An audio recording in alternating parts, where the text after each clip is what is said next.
So how do you prepare for a divorce?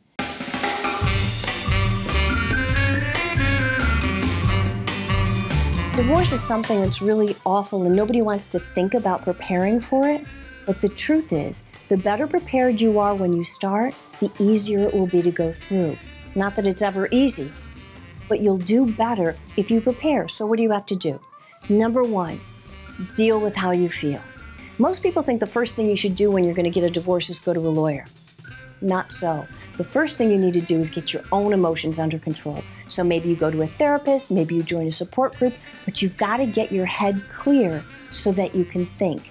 Because when you're going through a divorce, you're going to be asked to make major life decisions in almost every area of your life.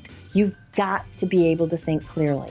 Step number two is to educate yourself. You have to understand how the divorce system works. You have to understand what your options are, what process you're going to use, what lawyer you're going to use. Are you going to use a lawyer? These are all things that you've got to figure out. And the more information and education you can get before you start the process, the better off you're going to be. And the third thing you're going to need to do is get information. Divorce is a document-driven process. You're going to need tax returns and bank statements and retirement account statements and a whole host of other documents.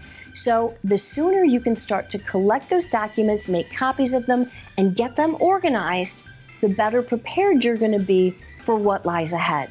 And that's how you prepare for a divorce. If you want to educate yourself about divorce and you don't want to spend tens of thousands of dollars in legal fees to do it, visit my website at KarenCovey.com and sign up for my free webinar.